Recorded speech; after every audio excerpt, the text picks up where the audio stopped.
The heavy echo of the oak doors slamming shut resonated through the immense courtroom. There they were, Julian and Serafina, my biological parents, waiting with those calculated, icy smiles that used to paralyze me with terror when I was just a little girl.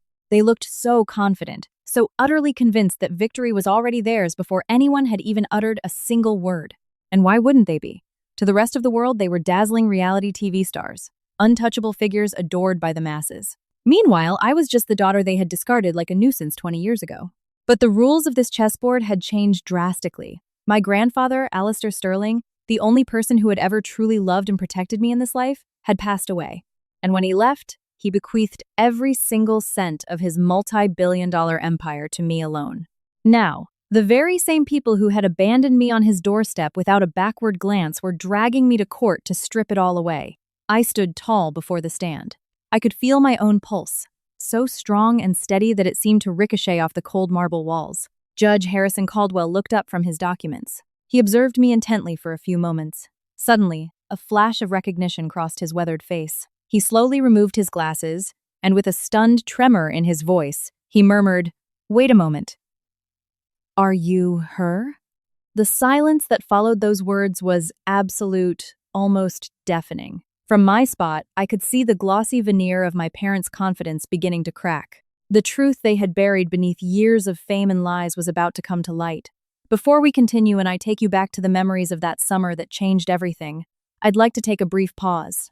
Tell me, from which city in the world are you listening to my story? Leave your comment down below. I read them all. To understand what was happening in that courtroom, we have to rewind 20 years. On that fateful day, I was barely 5 years old. The suffocating August sun beat down relentlessly on the sweeping grounds of the family estate in California, withering everything in its path except the cold emptiness that was already settling in my chest. My mother, Serafina, crouched down in front of me. Her impeccable white silk sundress fluttered in the dry breeze, and the heavy jasmine perfume she wore clung to her skin like a false promise. "Behave yourself for Grandpa, sweetie," she murmured. She tried to muster a smile, but her lips, painted a far too brilliant shade of red, trembled, and her eyes were completely dry. A few feet away, my father, Julian, impatiently tapped the hood of his sports car with his knuckles. "Come on, Serafina, we're going to miss our flight," he rushed her coldly. "Flight?" I asked, gripping the fabric of her dress with my tiny hands. "Where are you going? Can I come with you?" For a fraction of a second, she froze. "It's just a quick business trip, sweetheart. We'll be back very soon." But even with the innocence of a child, I caught the fracture in her voice. She didn't hug me. She merely leaned in just enough for her diamond earrings to graze my cheek, planting a hollow kiss in the air. The sound of her stilettos retreating across the flagstones echoed like the countdown of a bomb. The door of the silver sports car slammed shut. The tires crunched against the gravel driveway, and the vehicle vanished behind the massive wrought iron gates. I ran. I ran after them until my lungs burned, until my little legs couldn't carry me anymore, and I collapsed to my knees. The taste of dust and exhaust fumes coated the back of my throat. I screamed their names, but the only answer I got was the whistle of the hot wind and the distant chirping of cicadas. And then, amidst my inconsolable sobbing, a large, firm, and familiar hand rested on my shaking shoulder. It was my grandfather, Alistair Sterling. He knelt beside me with a silent but unbreakable presence. He was a man who never spoke just to hear his own voice. Every single word he said carried weight and meaning. His slate-gray eyes filled with infinite tenderness as he brushed the dirt from my scraped knees. "They have no idea what a treasure they've just lost, my little one," he whispered, his voice a blend of profound sorrow and immense love. He paused, gently lifting my chin until our gazes locked. "You will never feel rejected again," he promised. He scooped me up into his arms as if I weighed nothing at all and carried me back inside the mansion. As I rested my head against his chest, the steady rhythm of his heartbeat slowly extinguished the panic still roaring inside me. That was the first moment all day that I felt truly safe. That same evening, I sat in the massive kitchen of the estate, swinging my legs over the terracotta floor. He stood by the stove, making me a rich, homemade hot cocoa. No household staff, no unnecessary luxuries, just him and me. "With a little extra cinnamon, right, Calliope?" he asked, a faint smile touching his lips. I nodded silently, my eyes still clouded with tears. Later, as he tucked me into bed, the house felt too large, too quiet. The rhythmic tick-tock of the antique grandfather clock in the hallway sounded like the footsteps of people who were never coming back. "Will they ever return?" I asked in a whisper. My grandfather hesitated for a moment, then gently stroked my hair. "Calliope, There are doors that, once closed, are better left completely shut. Before turning off the nightstand lamp, he added in a soothing voice, "From today on, you won't have to chase after love anymore. Love lives right here." In the dim light of that room, I clung to his hand and believed every single word. That was the night I stopped waiting for ghosts from the past and started belonging to someone who actively chose to stay.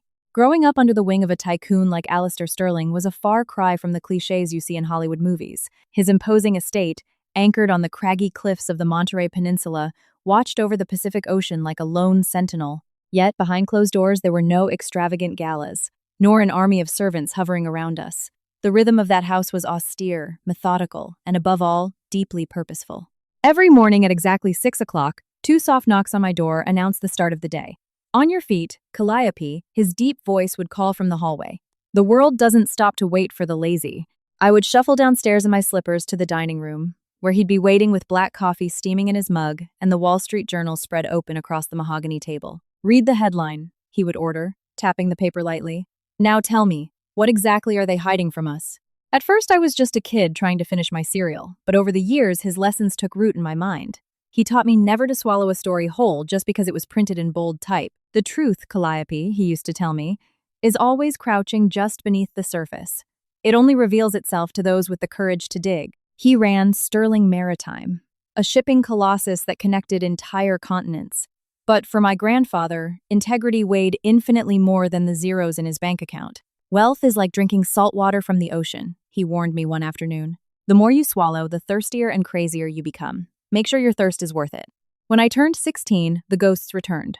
I saw my parents' faces flashing on the television screen. They were walking a red carpet in Los Angeles, looking radiant, promoting a new reality show about family redemption. My knuckles turned white from gripping the remote control so hard. Grandpa walked into the living room without making a sound, glanced at the screen, and then at me. "Do you miss them?" he asked. Anger burned in the back of my throat, but my answer was ice cold. "Not anymore." He nodded slowly. "Good. Longing for people who chose to walk away is like staring at a steel door. You'll miss out on everyone who is still standing there with open arms." That very night, he handed me a brown leather journal with a worn spine. "To keep your truth in, because one day, the world will try to rewrite it. Don't let them." I had no idea that old notebook would become my only suit of armor. The morning his heart stopped beating, the entire world lost its axis. The ocean outside the house was unusually calm, as if it too were holding its breath. I found him in his study, his head bowed over his walnut desk, his reading glasses slipping down the open pages of his diary. The last sentence his fountain pen had traced read, "The truth, in the wrong hands, becomes poison." I didn't cry immediately. I stood paralyzed, staring at the titan who had filled every void in my existence, and then the grief tore through my chest, sharp, merciless, and unbearable. His funeral gathered the nation's elite, politicians, tech moguls, Supreme Court justices, all eager to be photographed paying their respects to Alistair Sterling. But I didn't want any part in that circus. I just wanted one more hour with him, one last mug of hot cocoa. That was when I saw them in the front row. Julian and Serafina, flawless in their designer morning wear, shielded behind opaque sunglasses. My mother dabbed her cheekbones with a lace handkerchief, shedding tears as artificial as her career. My father impatiently checked his watch, as if burying his own father was a bothersome chore. After the service, they approached me for the first time in 22 years. "Calliope," my mother whispered, tilting her head with dramatic flair. "You've grown into such a woman." I took a step back, locking my eyes onto her sculpted face. "Wow, you remembered my name." Her smile faltered but quickly reassembled itself. "We are family, sweetie. We should reconnect." "Family," I repeated, tasting the venom in the word. "You left me with him like a piece of excess luggage you couldn't fit in the trunk." Julian's face hardened. "You always did have a flair for the theatrical, kid." Before I could fire back, my grandfather's trusted attorney, Thaddeus Vance, appeared in the stone archway and announced that everyone in the line of succession needed to gather in the library for the reading of the will. We sat around the massive oak table. The tension was thick enough to cut with a knife. Thaddeus cleared his throat, unfolded the heavy paper, and read in a solemn tone. "I, Alistair Sterling, leave the entirety of my estates, corporate assets, and liquid financial funds to my sole granddaughter, Calliope Sterling." A stifled gasp filled the room. "That is an aberration!" Serafina shrieked, losing all her poise. Julian slammed his fist against the polished wood. "My father was senile. He wasn't in his right mind." Thaddeus Vance didn't blink. He simply picked up a smaller envelope. The deceased left a specific addendum for his son and daughter-in-law. I quote verbatim, "Those who abandon the truth to embrace vanity have already forfeited their inheritance long before my death." Serafina's lips trembled with rage. "He can't do this to us. We are his blood." "He already gave you the only thing that mattered," Thaddeus shot back coldly. "The opportunity to be decent people. You chose to throw it in the trash." I sat frozen, digging my fingernails into my palms until they ached. For the first time in my life, I saw my parents stripped of their golden facade. They were exposed, pathetic, and consumed by greed. As the room began to empty, Serafina turned to me, her eyes spitting fire. "You are going to regret this, Calliope. You don't deserve a single brick of what he built." I held her gaze, unwavering. "Neither do you." The autumn gales were battering the windows of the estate when hell broke loose once again. A thick manila envelope was waiting in the mailbox at the end of the driveway.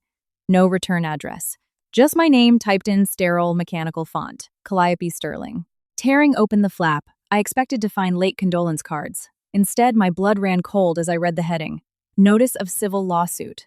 Right beneath it, the words hit me like a whip. Julian and Serafina Sterling v. Calliope Sterling. Main charge: coercion and undue influence. My own roots, my own flesh and blood, were taking me to court, accusing me of brainwashing the only man who had ever loved me. The news exploded within hours. By nightfall, the tabloids and celebrity news sites were screaming the scandal from the rooftops.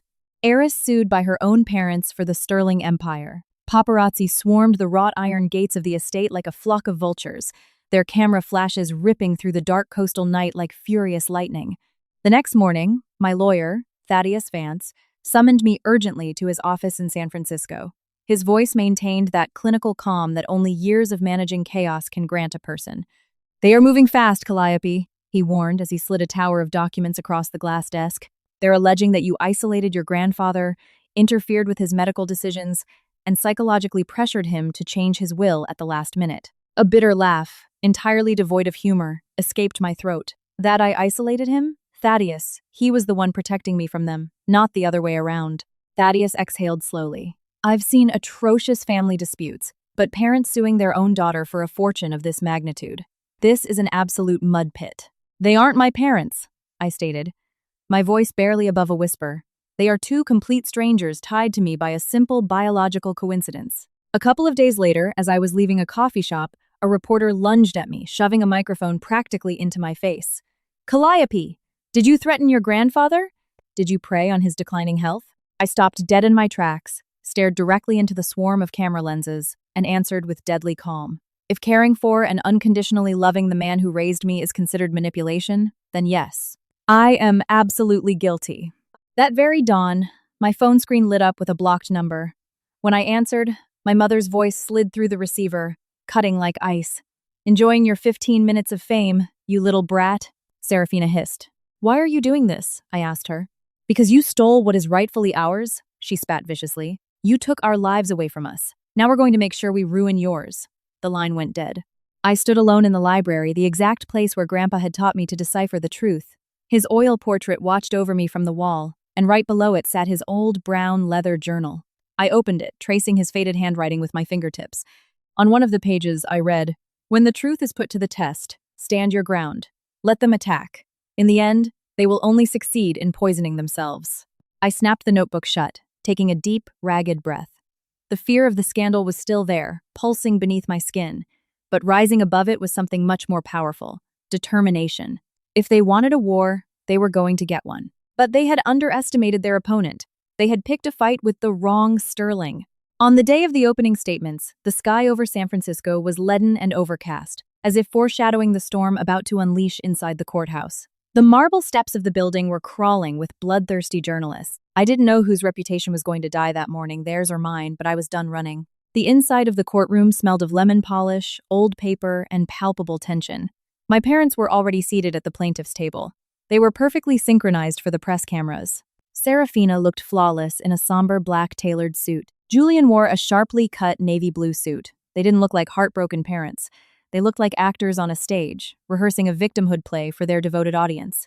A murmur rippled through the wooden pews as I walked down the center aisle. The click of my heels kept a steady rhythm against the marble, even though my palms were sweating profusely. Thaddeus Vance leaned toward me, his eyes locked forward. Keep your cool, Calliope. Let the facts bulldoze their theatrics, he whispered. At the bench sat Judge Harrison Caldwell, a magistrate with silver hair and a piercing gaze that missed absolutely nothing. I already told you how he reacted when he saw me, that moment of genuine surprise. What you didn't know is what he said right after. I was a law clerk for your grandfather, Mr. Sterling. Many years ago, the judge confessed in a low voice, but clear enough for the gallery to fall dead, silent. He told me once, "If my granddaughter ever steps foot in your courtroom, listen to her carefully, because she will be the only one telling the truth." A collective gasp swept through the spectator seating. Behind me, I could hear the loud grind of my father's jaw clenching in fury. Judge Caldwell sat up straight, unyielding. "Let us begin," he ordered with cutting authority. The prosecuting attorney, Donovan Pierce, a man with a venomous smile, stood up, strutting across the floor. "Your Honor," he began in a silky tone, "this manipulative young woman spun a web around her grandfather, a vulnerable, elderly man. We will prove that there was premeditated fraud and coercion." Thaddeus didn't flinch. "We are eager to demolish every single one of those slanderous claims, Your Honor," my lawyer replied. Pierce turned toward me, trying to intimidate me. "She looks astonishingly calm for someone accused of stealing $1 billion. I held his stare without blinking. "Composure isn't a symptom of guilt, Mr. Pierce. It's the reflection of having a clean conscience." A ripple of approval buzzed through the audience. The wind was beginning to shift. Over the next few hours, my parents' legal team brought out the heavy artillery. Emails stripped of context, bought-off testimonies from disgruntled former employees, twisted half-sentences. To every single blow, Thaddeus Vance responded like a concrete wall. Flawless medical records, psychological evaluations, and witnesses whose loyalty to my grandfather's integrity couldn't be bought. But the most visceral attack came when Serafina, my mother, took the witness stand. Her performance was worthy of an Academy Award. "We just wanted to make up for lost time with our daughter," she whimpered, pressing a silk tissue against her dry eyes. But Calliope blocked us at every turn. She forbade us from seeing my father-in-law in his final days. We were just trying to protect the family legacy. Her testimony oozed a victimhood so toxic you could almost smell it. Yet, in my mind, only my grandfather's final warning echoed. The truth, in the wrong hands, becomes poison. And I finally understood it. Poison only kills you if you let it enter your bloodstream. And I was immune.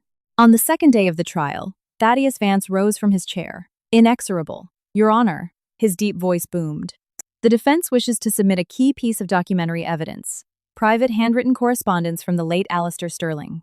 At the word correspondence, my mother's spine went rigid, like a bow pulled to its breaking point. She knew what was coming. The judge nodded. "Proceed, Mr. Vance." Thaddeus looked at me and gave a slight nod. "The Sterling, please take the stand." My pulse thundered in my ears as I crossed the room. I had rehearsed this moment 100 times in the mirror, but being just a few feet away from the two monsters who created me and discarded me made my stomach tie in knots. On the giant screen in the courtroom, a letter was projected. My grandfather's elegant, vigorous handwriting filled the display. For my beloved Calliope, I read aloud, letting my words slice through the chilly air of the courthouse. "You were never my obligation, you were my greatest choice. If you ever have to face those who turned their backs on you, do not stoop to hating them. Let the truth fight for you. It never loses a battle." The silence in the room became almost sacred. Serafina's mask of arrogance was crumbling by the second. Julian stared at the floor, his jaw locked tight. Donovan Pierce sprang up like a coiled spring. "Objection, Your Honor. Pure emotional theatrics with zero legal evidentiary value." "Overruled," Judge Caldwell declared with a bang of his gavel. "The testator's intent is exactly what is on trial here. Continue, miss." That was my cue. I reached into my bag and pulled out the brown leather journal my grandfather had given me on my 16th birthday. "This," I announced, raising the worn notebook, "is Alistair Sterling's personal diary. He wrote in it every single night up until the week of his death."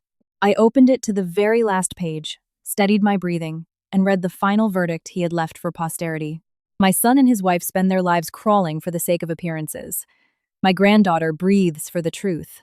My empire must belong to her not as a prize, but as a shield. She will carry my conscience when I am no longer here to defend her. "He was out of his mind!"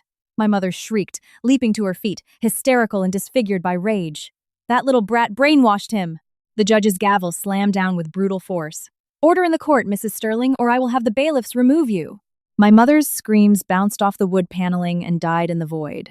I turned my head toward her, toward the woman who gave me life but denied me her love, and I spoke, looking directly into her eyes. "No one brainwashed him, Mother. He simply realized what kind of vultures you really were in the end. Minutes later, Judge Caldwell delivered the ruling. This court finds zero evidence of coercion, but rather a disproportionate and vindictive greed on the part of the plaintiffs, he declared, his voice thundering. The lawsuit is dismissed in its entirety. The Sterling estate legitimately belongs to Miss Calliope Sterling. He glared down at my parents with disgust and added, "Justice does not answer to bloodlines. It answers to the truth." The final crack of the gavel sounded like the gunshot ending a long, grueling war. When we stepped out into the hallway, my legs were trembling slightly. Thaddeus patted my shoulder. "It's over. You won." But the victory didn't taste like glory. It tasted like ash, like the desolation of a freshly scorched battlefield. I turned to walk away, but a bony hand clamped shut around my wrist. It was Serafina. Her manicured nails dug into my skin. "You think you're better than us," she hissed, practically spitting the words. "You'll end up alone, Calliope. Alone and bitter, just like that old man." I yanked my arm out of her grip with a sharp motion. I adjusted the collar of my jacket, looked her up and down, and turned my back on her forever with my final sentence. "I'd rather be alone for the rest of my life than be as empty as you." I pushed through the courthouse doors out into the blinding California sun, finally free from their chains. The weeks following the verdict dragged by with a staggering slowness. The media circus packed up its tents, the cameras went hunting for a new scandal, and the Pacific breeze eventually swept away the forgotten headlines. Legally, the Sterling Empire, the sprawling estate in Monterey, and my grandfather's fortune belonged to me. Yet, during those first few days, the house felt more like a lavish mausoleum than a home. At night, I would wander down the long corridors, grazing my fingertips against the frames of the oil paintings. It was as if my grandfather's voice was still steeped into the stone walls. "Power is just ash if you can't sleep with a clear conscience, Calliope." And it was true. For the first time in my life, I slept without the fear of being abandoned, though the ache of his absence still sat heavy on my chest. Until one evening, as the sun was sinking into the ocean, painting the horizon a deep, coppery red, my phone screen lit up. An unknown number. I hesitated for a second before swiping to answer. "Hello?" There was a long silence, followed by a ragged sigh. "Calliope." It was Julian, my father. But the arrogance that had boomed through the courtroom had completely vanished. His voice sounded shattered, as fragile as glass about to break. "I read the diaries," he confessed, the words stumbling over one another. My father's notes. I refused to believe it, but I couldn't stop reading. I listened to him swallow hard on the other end of the line. He wrote that I lost myself in my own vanity, that I stopped being his son long before he signed that will. I closed my eyes, resting my forehead against the cool window pane. "He also wrote that it's never too late to correct your course," I replied in a whisper. Julian let out a choked sob, completely stripped of his usual polish. "I'm not calling to ask for your absolution, Calliope. I don't deserve it. I needed to tell you that I'm sorry. I'm sorry I left you behind. I'm sorry I blamed you for our failures. And above all, I'm sorry that I became the monster my father had to protect you from." His words hung suspended in the air. They were vulnerable, gut-wrenching, and for the very first time in my life, unbearably human. Neither of us spoke for what felt like an eternity. I directed my gaze out toward the estate's rose garden, the same roses Grandpa had planted with his own 2 hands decades ago. The wind rustled the petals, and the silence stopped being suffocating. It became healing. "I don't know if I'll ever truly be able to forgive you," I murmured, finally. "But I know for a fact that Grandpa would have wanted me to at least try." I heard him draw a shaky, desperate breath. "I can live with that. It's far more than I've earned." Right before he hung up, he added in a gravelly voice, "You have his eyes, Calliope. That unbreakable strength. You never quit." The beep of the disconnected line marked the true end of the war. I kicked off my shoes and stepped barefoot onto the terrace. I walked down the stone steps and onto the cool grass, soaking in the evening dew. The sun had just dipped below the waters of the Pacific, leaving the estate bathed in a warm, golden hour glow. I was carrying the old leather journal with me. I opened it to the last blank page, gently running my hand over the paper where my grandfather's words had transcended death itself. True justice isn't handed down with a wooden gavel in a courtroom. It is forged in the hearts of those who refuse to be corrupted. A warm tear slipped down my cheek, but this time it wasn't from pain. It was from absolute peace. "I understand now, Grandpa," I whispered to the ocean wind. "I will never stop believing in it." And in the gentle roar of the waves crashing against the cliffs, I could almost hear his response, a serene echo, proud and full of light. "Then I can finally rest easy, my sweet girl." In that moment of perfect stillness, I had my epiphany. Victory in court only gave me back my money. But the capacity to forgive and to keep my soul completely intact, that and nothing else was the true inheritance Alistair Sterling had left me.